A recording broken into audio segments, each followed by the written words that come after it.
আমরা একটু ব্যারিস্টার নাসরিন সুলতানা মিলি আপনার কাছে যেতে চাই। আপনি বিরতির আগে বলতে চেয়েছিলেন যে প্রশাসন এখনকার দখলে আছে এবং তার আন্ডারে আসলে সঠিকভাবে নির্বাচন হবে কিনা এই বিষয়ে আপনি কিছু একটা বলতে চাচ্ছিলেন। না, ওই যে আমাদের নাজিব মোমেন ভাই একটা কথা বলেছিলেন, আমি এটা রিজয়েন্ডার দিতে চাই যে এই কথাটা যে উনি বলেছেন এটা ঠিক না। উনি উনার অন্যান্য পয়েন্টের সাথে আমি একমত, এই পয়েন্টের সাথে একমত না যে বিএনপি জোর করে একটা সংস্কারের আগে নির্বাচনের রোডম্যাপ নিয়ে নিয়েছে। আপনি যদি সংস্কারটা টাইম মতো না করেন, সারা জীবন লাগিয়ে দেন, তাহলে কি অন্যান্য দল মানে নির্বাচন রোডম্যাপ চাবে না? এটা ভুল ধারণা। রোডম্যাপটা আপনার যদি পিসফুল ট্রানজিশন অফ পাওয়ার থাকতে হয়, তখন কিন্তু একটা মানে উইদিন আ রিজনেবল টাইম মানুষের একটা রিজনেবল এক্সপেকটেশন থাকে যে নির্বাচন হবে। সুতরাং এটা যে জোর করে নিয়েছে এই জায়গাটা বললে আসলে ভুল হবে। যেটা ছিল আমাদের এই গভর্নমেন্ট, আমার মনে হয় একটা পুলিশ সংস্কার বলেন এবং বিচার এবং আদালতের যে সংস্কারের যে সময়টা পেয়েছেন, আমার মনে গুড এনাফ টাইম পেয়েছেন। এই টাইমে তারা যদি ইচ্ছুক থাকতেন তাহলে তারা একটা সংস্কার করে দেখাতে পারতেন। এখানে ইচ্ছার অভাবটাই আমার কাছে বেশি মনে হয়েছে আমি যেটা আপনার বলতে সময়ের চাচ্ছি, অভাবের থেকেও। আধা মিনিট না 10 সেকেন্ড। না, আমি শেষ করি, বড় কিন্তু আপনার রাজনৈতিক দল অন্যান্য কিন্তু পয়েন্টের সাথে কিন্তু আমি এগ্রি করেছি। সংস্কারের ক্ষেত্রে বড় রাজনৈতিক দলটা কিন্তু বারে বারে বাধার সৃষ্টি করেছে। সংস্কারের ক্ষেত্রে বিভিন্ন সময় আন্দোলন হয়েছে প্রেসিডেন্টকে সরানোর জন্য, তারপরে সংবিধানের সংস্কারের বিষয়ে, তারপর ঐক্যমত্যের কি বলে জুলাই সনদের ব্যাপারে, এইগুলোর ব্যাপারে বারে বারে বাধার সৃষ্টির কারণে একটা ডিলে কিন্তু হয়েছে। এইটা কিন্তু অনস্বীকার্য, এটা আমি বলতে চাইছিলাম। হ্যাঁ, ওইটা একটা ডিফারেন্ট। আপনার কনসেনসাস কমিশনে ওনারা বাধা প্রদান করেছে, কিন্তু পুলিশ সংস্কার কিন্তু কনসেনসাস কমিশনে আসেই নাই। পুলিশ সংস্কারটা একেবারেই কনসেনসাস কমিশনে আসে নাই। আপনার নারী সংস্কার কমিশন আসেনি, নারী সংস্কার নারী বিষয়ক সংস্কার কমিশন আসেনি, স্থানীয় সরকার কমিশন আসেনি, প্রেস এবং মিডিয়াতে শ্রম ঐক্যমত্য সংস্কার কমিশন আসে আসেনি। নাই। এগুলি এটা আপনার অন্তর্বর্তী সরকারের হাতেই ছিল এবং তারা ইচ্ছা করলে এতদিনে আমি কালকেই প্রথম আলো রিপোর্টটা পড়ছিলাম যে পুলিশ যে সংস্কারটা করতে চাচ্ছে, আমলাতান্ত্রিক জটিলতায় সেই সংস্কারটাও হচ্ছে না এবং পুলিশের যে মহাপরিদর্শক উনি হতাশা ব্যক্ত করছেন যে এইটা এখন আমলাতান্ত্রিক যে জটিলতা পড়ে যাচ্ছে, যতটুকু ওনারা আশা করছেন ততটুকু মনে হয় আর হবে না। সুতরাং এইটা কিন্তু আপনার ঐক্যমত্য কমিশন এবং বিএনপির দিকে ঠেলে দিলে হবে না। হ্যাঁ, বিএনপি যেটা সত্যি কথা, তারা অনেকগুলা একদম ভাইটাল পয়েন্ট ঐক্যমত্য কমিশনের নোট অফ ডিসেন্ট দিয়েছেন এবং তারা আমাদের রিফর্ম যে যে প্রস্তাবগুলো ছিল 166টা প্রস্তাবে, সেখানে আপনার সংখ্যাগত দিক থেকে মনে হবে বেশি নোট অফ ডিসেন্ট না, আচ্ছা, অ্যাকচুয়ালি যেটা একদম ভাইটাল পয়েন্টে নোট অফ ডিসেন্ট দিয়েছেন এই সেই বিষয়গুলো জায়গাটা নিয়ে ঠিক আছে। আমাদের আসলে বিস্তর আলোচনা হয়ে গেছে। আমাদের সময়ের স্বল্পতার কারণে আমরা একটু অন্য প্রসঙ্গে এবার যেতে চাই। একটু বিডিআর বিদ্রোহ বিষয় নিয়ে তাদের প্রতিবেদন আজকে জমা দিয়েছে ডক্টর মোহাম্মদ ইউনূসের কাছে। এই বিষয়ে একটু জানতে চাই। আমি প্রথমেই ফজলে হুদা বাবুল আপনার কাছে জানতে চাই যে এই প্রতিবেদনটা জমা দেওয়া হয়েছে, সেখানে বলা হয়েছে বিডিআর হত্যাকাণ্ডে দলগতভাবে আওয়ামী লীগ জড়িত ছিল এবং মূল সমন্বয়কারী ছিল তাপস। এই বিষয়ে আপনার মতামত আগে একটু জানতে চাই। ধন্যবাদ। মমিন ভাই বলেছেন যে আমাদের কারণে সবকিছু ডিলে হয়েছে, এগুলা রেসপন্ড অনেকভাবে হয়েছে। I don't want to go all this, এবং এটা রাজনৈতিক একটি স্টেটমেন্ট উনি দিবেন, এটা খুবই ন্যাচারাল। তো আপনার বিডিআর বিদ্রোহ নিয়ে আমি কথা বলতে চাই এবং এখানে আমি সংযুক্ত করতে চাই তারেক রহমানের ইস্যুটা অ্যাজ ওয়েল। দেখুন, এইটাই হচ্ছে বাংলাদেশের দুর্ভাগ্য। সে কারণে তারেক রহমান বলছেন সবার আগে বাংলাদেশ। যে দেশে একটা দেশের ভিতরে ঢুকে আরেকটা মানে স্বাধীন দেশ আরেকটা স্বাধীন দেশের ভিতরে ঢুকে এইসব কর্মকাণ্ডের সাথে যেখানে সম্পৃক্ত থাকতে পারে এমন একটা পরিস্থিতি এদেশে হয়, এটার এক্সাম্পল আছে অলরেডি। এবং ধন্যবাদ যিনি করেছেন এই এটা, উনি একসময় বর্ডার গার্ডের বা তখনকার বিডিআর-এর প্রধান ছিলেন, খুবই দক্ষ মানুষ। আমাদের সামনে তথ্য এসেছে, এটা অনেকেই জানতেন, এটা চাওয়ার হয়তো আমি আমি আমি শিওর সৌরভ ভাইরা যারা সিনিয়র জার্নালিস্ট আছেন বাংলাদেশের, যারা পড়ালেখা করা, তাদের মধ্যে সৌরভ অন্যতম, উনিও জানেন এই বিষয়গুলো। এগুলো আজকে ফর্মালি এসেছে এবং আমরা এটাকে স্বাগত জানাই এবং এর ভিত্তিতে আমরা আগামীতে বিচারটা দেখতে চাই। এবং তার মানে আবার এটা না যে এই বিচার না হলে নির্বাচন হবে না। পিআর গেল, এখন হচ্ছে কি একই দিনে না করে আরেক দিনে এইসব কাহিনী করে জামাত আসলে যে লেন্দি করতে চায় তাদের ক্ষমতার বলয়টা। কারণ জামাত এই মুহূর্তে যেসব সুযোগ সুবিধা ফ্যাসিলিটি এদেশে পাচ্ছে, যেরকমটা তাদের মানে চলন ভলন এদেশে, এইটা বোধহয় বিগত 55 বছরে তারা সেই স্বাদ পায়নি। এই স্বাদটা তারা আসলে প্রলম্বিত করতে চান বলে আমি মনে করি। কাজেই বিচার তাদের হোক, এটা আমি, এবং সেই সুবিচার দেশবাসী দেখুক, যাতে ভবিষ্যতে এরকম ঘটনা না ঘটে। এবং এই বিডিআর বিদ্রোহেও আমার পরিবারও ক্ষতিগ্রস্ত, আমারও এক ভাই দীর্ঘদিন জেলে ছিলেন। তো এই যে একটা আমরা একটা পেলাম, এটা যেন শেষ না হয়, এটার যেন ফাইনাল বিচার এই দেশবাসী দেখতে পায়, এটাই আমার প্রত্যাশা। ভাই আপনার সাথে একটু যোগ করতে চাই, সেটি হচ্ছে যে যে রিপোর্টটা আমরা পেলাম 71 টিভিতে যেটা বললেন, আপা যেটা উপস্থাপনা করলেন, তাতে কিন্তু বিষয়টা পরিষ্কার হয় না। দল হিসাবে আওয়ামী লীগ জড়িত, কিন্তু এর নাটের গুরু হচ্ছেন বা মাস্টার মাইন্ড হচ্ছেন ফজলে নূর তাপস। মানে আওয়ামী লীগ নেতৃত্বে তার অবস্থানটা কতটা? আওয়ামী লীগ তো একটা বড় দল, তার প্রধান ছিলেন শেখ হাসিনা এবং এখনও প্রধান, আর এই সরকার ছিলেন, সরকারের মন্ত্রীরা ছিলেন, কিন্তু তাদেরকেও কারো নাম আমরা সামনে দেখলাম না যে ফজলে নূর তাপস। আবার আপনি যে বললেন বাইরের শক্তি থাকলে অবশ্যই নিন্দনীয়, অবশ্যই সেটা প্রতিরোধ করা উচিত, এবং সেটা মোকাবেলা করা উচিত। যে বিষয়টি হচ্ছে এই বাইরের বিষয়টি স্পষ্ট করেছে কিনা আমি জানি না, আর সম্ভবত করেনি।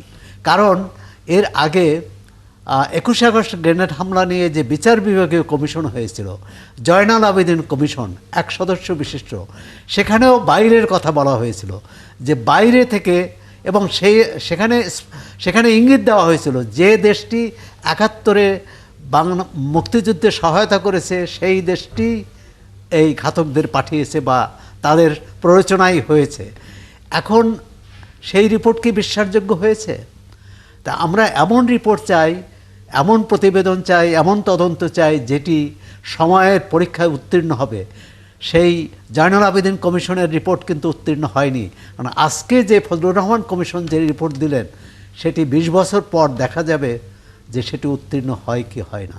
ব্যারিস্টার ডক্টর নজিব মোমেনের কাছ থেকে একটু সৌরভ ভাই, আমি একটু তথ্য দিতে চাই, কারণ প্রথম আলোটা আমার সামনে। আজকের এই রিপোর্টে এখানে বৈঠকের কথা বলা হয়েছে। Commission also said it found involvement of several leaders of the outstated Bangladesh Awami League government, including Sheikh Hasina, as well as indications of India's connection to the incident. So ইন্ডিয়ার নাম এসেছে। আচ্ছা, নাম এসেছে, আমি বাংলায় পড়েছিলাম, ওখানেও ইঙ্গিতে নাম এসেছিল, কিন্তু যেখানে শেখ হাসিনা জড়িত, সাবেক প্রধানমন্ত্রী বা দলীয় প্রধান, সেখানে মাস্টার মাইন্ড কি করে ফজলে নূর তাপস হয়? তাহলে তো ওই নেতৃত্ব থাকে না, অথবা তাদেরকে পেছনে রেখে আড়াল করে ফজলে নূর তাপসই এটা করেছে, এটা কি মনে হবে? ডক্টর নজিব যদি এই বিষয়ে আড়াল করে না, এখানে আপনার আওয়ামী লীগের যে ফ্যামিলি ডাইনেস্টি, এটা ডাইনামিক্স তো বুঝতে হবে আপনাকে। এটা আপনার শেখ ফ্যামিলির একটা আপার হ্যান্ড সব সময় ছিল। আপনারা শুনেছেন ওই সময় স্বরাষ্ট্র প্রতিমন্ত্রী ছিলেন সোহেল তাজ, তার পদত্যাগের পিছনেও শোনা যায় একজন প্রভাবশালী শেখ ফ্যামিলির লোকের ইনভলভমেন্ট পাওয়া যায়, শোনা যায় আর কি। তো এখানে আপনার আওয়ামী লীগের কমান্ড স্ট্রাকচার কি ছিল, সেটার কারণে আপনি ফজলুল তাপস সেখানে কোথায় ফিট ইন করে, তার কারণে সে মাস্টারমাইন্ড হতে পারে কি পারে না, that's a question of fact. আমি মনে করি এই কমিশন কিন্তু থরলি ইনভেস্টিগেট করেছে এবং তারা দীর্ঘ সময় নিয়েছে। প্রথম আলো রিপোর্টে এখানে কিন্তু পরিষ্কারভাবে বলা হয়েছে কারো কারো টেস্টিমনি তারা 8 ঘন্টা ধরেও শুনেছেন, তারপরে তারা একটা ফাইন্ডিংস দিয়েছেন। এটাকে আপনি যদি ওই কারণে চ্যালেঞ্জ করেন, এটা মনে হয় এটা টেকে না। কারণ ফজলুল তাপসের পরবর্তীতে আমরা যে ভূমিকাগুলো দেখেছি, ঢাকার মেয়র ছিলেন এবং অত্যন্ত প্রভাবশালী একজন সদস্য ছিলেন আওয়ামী লীগের এবং সরকার, একদম ফ্যামিলি, রয়্যাল ফ্যামিলির লোক, ডাইরেক্ট রয়্যাল ফ্যামিলি। সেখানে ওনার ইনভলভমেন্টের কথা এসেছে।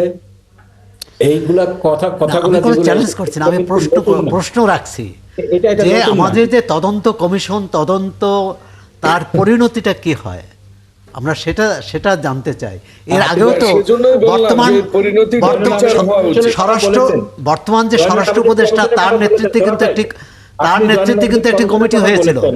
বর্তমান পরবর্তীতে স্বরাষ্ট্র কিন্তু আমরা- উপদেষ্টার নেতৃত্বে একটি কমিটি হয়েছিল এবং তিনি তারা তদন্ত করেছেন এবং তারা তদন্ত রিপোর্ট জমা দিয়েছেন। সেই তদন্ত তাহলে প্রকাশ করা হোক। তাদের তদন্ত কিন্তু পরিপূর্ণ করতে দেওয়া হয় নাই। আজকের স্বরাষ্ট্র উপদেষ্টা যখন এই দায়িত্বে ছিলেন, কিন্তু স্বরাষ্ট্র উপদেষ্টা কি বলেছেন যে আমাদের করতে দেওয়া হয়নি? ওনার রিপোর্টটা কি আমরা পেয়েছি হাতে? ওটা কি কোনো আলোর মুখ না, দেখেছিল? সে তো তাহলে আওয়ামী লীগ সরকার বিদায় নেওয়ার পর যে সরকার এসেছে তাদেরই দায়িত্ব ছিল সেটা জনসমক্ষে প্রকাশ করা এবং কোথায় তার অপূর্ণতা, কোথায় তার ব্যর্থতা সেটা বলা। আমাকে এক্সপ্লেন করতে দেন। এই তদন্ত কমিটির সাথে সেনা অফিসার যারা জড়িত ছিলেন তাদেরকে পরবর্তীতে গুমের শিকার হতে হয়েছে, নির্যাতনের শিকার হতে হয়েছে এবং কাউকে কাউকে দেশ ছাড়তে হয়েছে।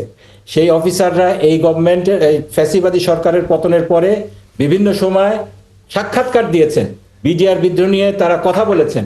সেখানে পরিষ্কার উঠে এসেছে শেখ হাসিনার নির্দেশনা ছিল কিভাবে তদন্ত কার্য পরিচালনা করা হবে। স্বাধীন তদন্ত কমিশনকে তারা পদে পদে বাধাগ্রস্ত করেছে এবং সেনাবাহিনী যে তদন্ত কমিশন করেছিল সেটা আলোর মুখ দেখেনি।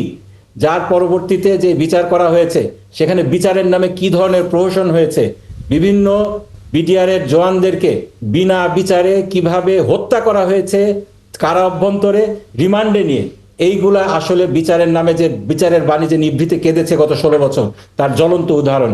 এইগুলা নিয়ে আরো তদন্ত হওয়া উচিত। এর পিছনে যারা জড়িত ছিল তাদের সকলের বিচার হওয়া উচিত। একটু নাসরিন সুলতানা মিলির কাছ থেকে একটু জানতে চাবো এই বিষয়ে। না, বিচার হওয়া উচিত এই দাবির, এই বক্তব্যের সঙ্গে তো দ্বিমত করছি না। কথা হচ্ছে যে যে ঘটনার সাথে, যে ষড়যন্ত্রের সাথে আওয়ামী লীগ নেতৃত্ব জড়িত, সেখানে ফজলে নূর তাপস মাস্টার মাইন্ড হতে পারেন কিনা। এই নাসরিন সুলতানা মিলির কাছ থেকে যদি আমরা এই প্রশ্নের উত্তরটা নেই। মাস্টারমাইন্ড ছিলেন এবং পরবর্তীতে he was rewarded by giving the position of mayor of Dhaka city. না হতে পারেনি। আরো কিছু অভিযোগ এসেছে। একজন সেনা অফিসার, তাকে যখন গাড়ির কাছে, তাপসের গাড়ির কাছে নিয়ে আসা হলো, তখন সে দেখতে পারলো যে সে চিনে ফেলেছে তাপস যে ওখানে ছিল। তৎপরবর্তীতে তাকে গুম করা হয়েছে, তার রেকর্ডও তো আমাদের কাছে এসেছে। এগুলোকে আপনি অস্বীকার করবেন? ফ্যামিলি থেকে দেখতে হবে as a clan, mafia clan আছে না, ক্ল্যানের যে সেটআপটা থাকে ওই সেটআপে আমাদেরকে দেখতে হবে। আমরা বারবার এদেরকে না পলিটিক্যাল ফ্যামিলি চিন্তা করি, এইটাখানে আমরা কিন্তু রং। দে আর আ মাফিয়া ক্ল্যান। তো ক্ল্যানদের, যেমন আপনি যখন ডন কর্লিয়নের ব্যাপারে জানবেন, তার ডান হাত আছে, বাম হাত আছে, তাদের বিভিন্ন কাজ থাকে। তো এইরকম ভাবেই আপনাকে হয়তো শেখ তাপসকে দায়িত্ব দেওয়া হয়েছে যে তুমি এই পুরো প্ল্যানটা করো, করে তুমি এটাকে এক্সিকিউট করো। এবং যদি এক্সিকিউট করতে পারো, ফজলুল হক তাপস শুধু ঢাকার মেয়র ছিলেন না, আমি আপনাদেরকে মনে করিয়ে দিই, উনি আমার সংসদীয় আসন ঢাকা 10-এর সংসদ সদস্যও ছিলেন, ভেরি ভিআইপি এরিয়া। কিন্তু এগুলা তাদেরকে তার এইগুলা রিওয়ার্ড সিস্টেম আছে ক্ল্যানের, সেই রিওয়ার্ড সিস্টেমের আন্ডারে ছিল। তারপর আরেকটি সৌরভ ভাইয়ের উত্তরে আমি বলি যে হ্যাঁ, উনি যে একটা পয়েন্ট ধরেছেন, এই পয়েন্টে কিন্তু আমাদের কনসিডার করতে হবে যে এই রিপোর্টটা কি টেস্ট অফ টাইম স্ট্যান্ড করবে কিনা, এবং টেস্ট অফ টাইম যেন স্ট্যান্ড করে এইরকম ভালো রিপোর্ট করা উচিত। এবং কোনো কারণে যদি এইখানে সন্দেহ থাকে, এই প্রশ্ন করার এখতিয়ার আমাদের সবার থাকা উচিত। এইটা কিন্তু ওই যে হাসিনা শাহির আমলের রিপোর্টের মতো এটাকে ডিফেন্ড করার জন্য সবাই দাঁড়িয়ে যাওয়া কিন্তু উচিত না। যদি কোয়েশ্চেন থাকে, এই কোয়েশ্চেন গুলো করা উচিত এবং সেই কোয়েশ্চেনের অধিকতর তদন্ত হওয়া উচিত, এবং সেই তদন্তের ভিত্তিতে এই জিনিসগুলো যেটাই রিপোর্ট যেটাই আসুক, সেই রিপোর্টের বেসিসটা যেন উইথ এভিডেন্স হয়। আপনি শুধু লিখে দিন। আপনার সাথে আরেকটু যোগ করে এই রিপোর্টে একথাও বলা হয়েছে, ডাল ভাত কর্মসূচি, যেটি আগের একাধিক রিপোর্টে বলা হয়েছে যে এই কর্মসূচি হচ্ছে এই বিডিআর বিদ্রোহ এবং এই হত্যাকাণ্ডের একটা অন্যতম ভিত্তি, এবং সেটাকেই কাজে লাগানো হয়েছে। তাহলে এই যে ডাল ভাত কর্মসূচি কারা চালু করলো? এটাই আমি বলেছি যে অধিকতর যেখানে প্রশ্নগুলো থাকবে, প্রশ্নগুলো করতে দিতে হবে। এইটাকে রাইট আউট ডিফেন্ড করার কোনো কারণ নাই। মানে এটা যে ওনারা করেছে বলে এটা একদম মানে কোরআন শরীফের একটা মানে কিছু এরকম তো না।